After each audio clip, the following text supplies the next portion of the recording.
Friends, అందరికీ నమస్కారం. Welcome to our Sonia and family channel.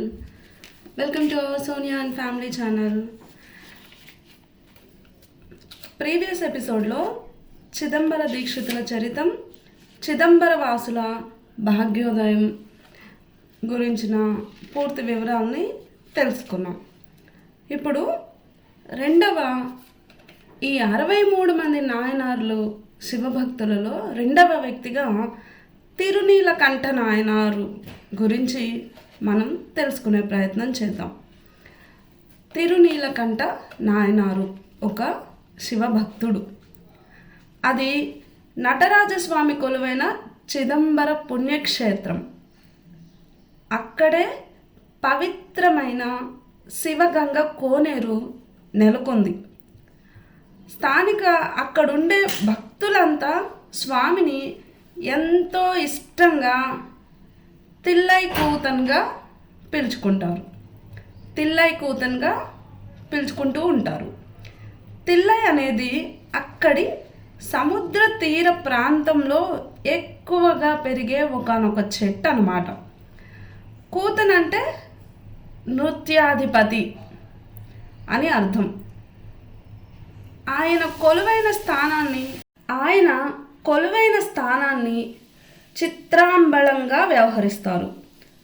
అంబళం అంటే రంగస్థలం లేదా దేవాలయం అని కూడా అర్థం వస్తుంది.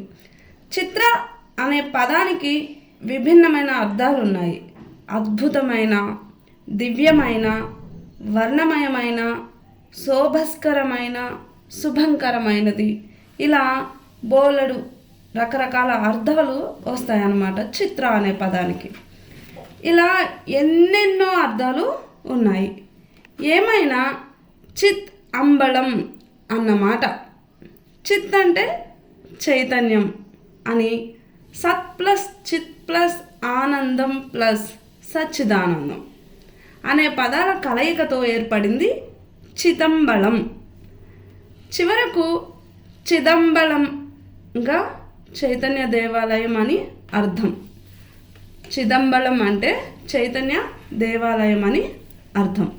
స్వామివారి సహధర్మచారిణి పేరు శివగామి సుందరి. ఆమె ఆలయానికి ఎదురుగానే ఉంటుంది ఈ శివగంగ కోనేరు.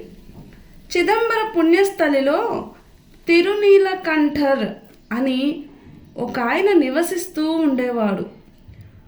ఆయన గొప్ప శివభక్తుడు అయినప్పటికీ ఆయన జితేంద్రియుడు కాకపోవడంతో ఒకసారి పొరపాటో లేక గ్రహపాటో ఒక దిద్దుకోలేని తప్పు చేశాడు. ఆ తప్పును పరమ పతివ్రత అయిన అతని సహధర్మచారిని సహించలేకపోయింది. ఈ విషయంపై అతడు భార్యను ఎంతగానో నచ్చచెప్పే ప్రయత్నం చేశాడు. ఆ ప్రయత్నంలో తన భార్యను అతడు తాకే ప్రయత్నం చేయబోయాడు. దాంతో ఆమె, ఇకపై మమ్మల్ని నీవు అంటుకోవద్దు, మన ఇష్టదైవమైన తిల్లై కూతన్ స్వామి పైన ఆనా అంటూ ఒట్టేసి మరి భర్తను ఆవలికి నెట్టేసింది. అలా అనే సమయంలో ఆమె నీవు నన్ను అంటరాదు అని ఏకవచనం ప్రయోగం చేయకుండా మమ్మల్ని అంటూ బహువచన ప్రయోగం చేసింది. కాబట్టి ఇక నుంచి ఏ స్త్రీని నేను ముట్టుకోకూడదని నిశ్చయించుకున్నాడు అతను. అప్పటిదాకా దంపతులు పరిపూర్ణమైన యవ్వన దశలో ఉన్నారు. భక్తితో పాటు రక్తిని హాయిగా అనుభవించాల్సిన వయస్సు అది. అయితేనేం భార్య విధించిన ఈ దండనతో అతడు బ్రహ్మచర్య దీక్షను అనుభవించాల్సి వచ్చింది. దాన్ని స్వీయ తప్పుగానే పరిగణించి స్వీకరించాడు. అప్పటి నుంచి నీలకంఠ నాయనారు తను రోజువారీ చేసే విధి నిర్వహణను, శివారాధనను తప్ప అన్యమేమీ పట్టించుకునేవాడు కాదు. అలాగని కుటుంబ బాధ్యతను నిర్లక్ష్యం వహించేవాడు కాదు. భార్యను పోషించే తన విద్యుక్త ధర్మాన్ని విడిచిపెట్టలేదు. ఆమె కూడా అన్యభావాన్ని మనసులోకి రానియకుండా శివునిపైనే చిత్తాన్ని లగ్నం చేసింది. రోజులు బండరాళ్లుగా దొర్లుకుపోతున్నాయి. ఈ క్రమంలో వాళ్ళిద్దరికీ వార్ధక్యం సమీపించింది. శరీరంలో శక్తి సన్నగిల్లింది. ఇంత దీక్షగా శిక్షను అనుభవిస్తున్న ఆ జంటపై శివగామి నటరాజులకు అపార కరుణ కలిగింది. దాంతో ఆ జంటకు ఇహపర సౌఖ్యాలు కలుగజేయండని శివగామి నటరాజును అభ్యర్థించింది. భార్య అభ్యర్థనకు అంగీకరించాడు అభవుడు. అందులోనూ వీరిద్దరికీ తమపై ఉన్న అచంచల విశ్వాసానికి విచలితుడైన చిదంబరుడు వీరి భక్తిని లోకానికి తెలియజేద్దామని భావించి ఒక శివయోగి వేషాన్ని ధరించి తిరునీలకంఠర్ ఇంటికి వచ్చాడో రోజు. యోగి పుంగవుణ్ణి చూడగానే నీలకంఠర్ పరుగు పరుగున వచ్చి అతని అతిథి సత్కారాలు అందించాడు. అందుకు సంతసించిన యోగి ఒక బంగారు భిక్ష పాత్రను నీలకంఠర్ చేతికిచ్చి, నీలకంఠ, నేను తీర్థయాత్రలకు వెడుతున్నాను. తిరిగి వచ్చిన తర్వాత ఈ పాత్రను తీసుకుంటాను. అప్పటి వరకు దీన్ని నీ వద్ద భద్రంగా దాచిపెట్టి ఉంచు అని కోరాడు. అందుకు అంగీకరిస్తూ ఆ పాత్రను అందుకున్నాడు నీలకంఠర్. ఇలా కొంతకాలం గడిచింది. ఆ మాయా శివయోగి తిరిగి నీలకంఠర్ ఇంటికి వచ్చాడు. రాగానే, నాయనా నీలకంఠ, నేను తీర్థయాత్రలు వెళ్ళే సమయంలో నీ చేతికిచ్చిన బంగారు పాత్రను నాకు తిరిగి ఇస్తే తీసుకొని వెడతాను అన్నాడు. సరేనన్న నీలకంఠర్ ఆ పాత్ర కోసం ఇల్లంతా గాలించాడు. అదేమి చిత్రమో, ఎంత వెతికినా ఎక్కడ వెతికినా ఆ పాత్ర దొరకలేదు. దాంతో అతడు శివయోగి కాళ్ళ మీద పడి, నన్ను క్షమించండి, ఆ పాత్రకు బదులు మరో బంగారు పాత్రను ఇస్తాను, దయచేసి అంగీకరించి స్వీకరించండి అని వేడుకున్నాడు. అందుకు ఆ కపటయోగి ఎంత మాత్రం ఒప్పుకోకుండా ఆగ్రహంతో నీలకంఠర్పై గద్గద స్వరంతో గట్టి గట్టిగా అరుస్తూ, నీవు శివభక్తుని వేషంలో ఉన్న ఒక దొంగవు, సర్వసంగ పరిత్యాగులమైన మా సొమ్ముకే ఆశపడి ఇలా అపహరించి మమ్ము వట్టి చేతులతో పంపిస్తావా?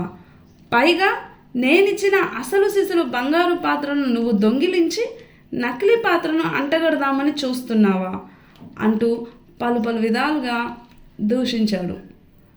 యోగి పుంగవ, నిజమైన శివభక్తుడెప్పుడూ దొంగ అవ్వాలని చూడడు.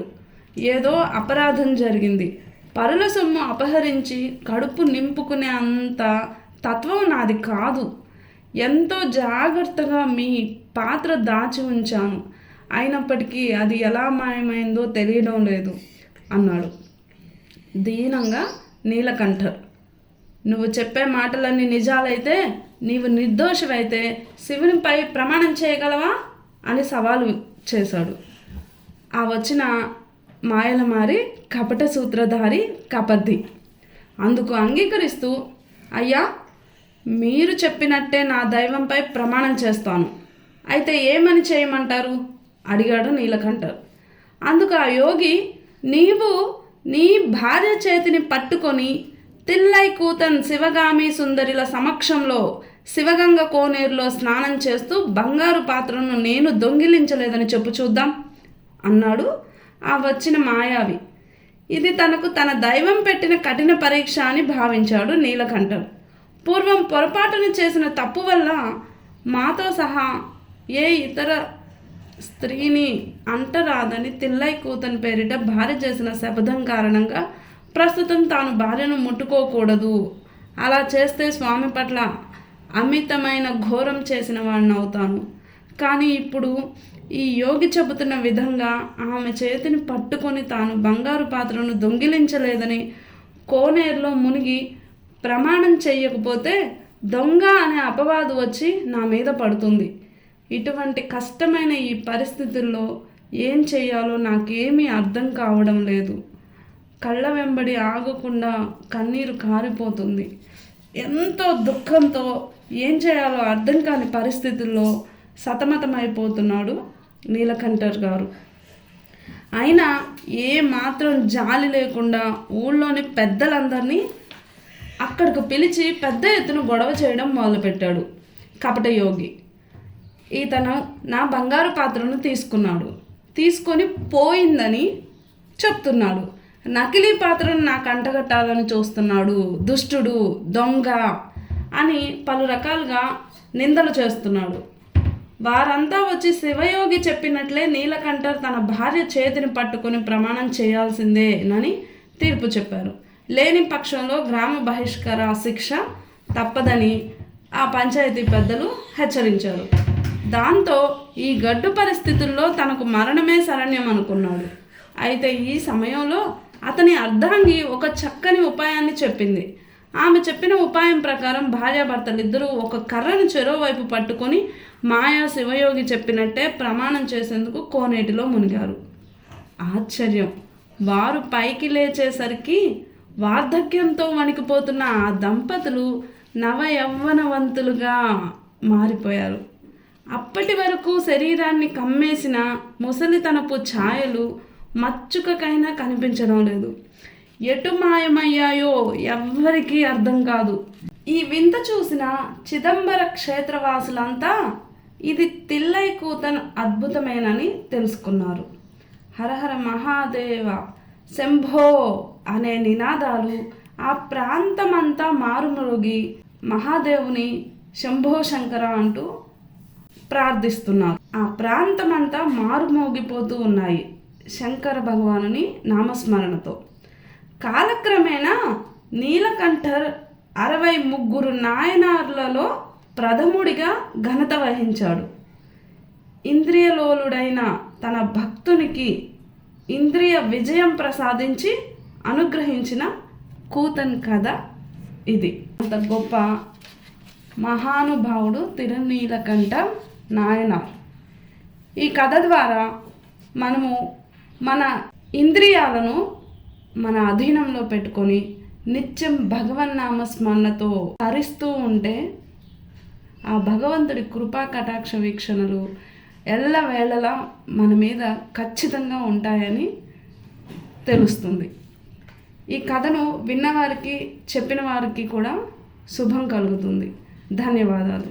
తరువాతి కథలో 3వ వ్యక్తి అయిన ఇయల్పహ నాయనారు చరిత్రను వివరించే ప్రయత్నాన్ని చేస్తాను. ధన్యవాదాలు.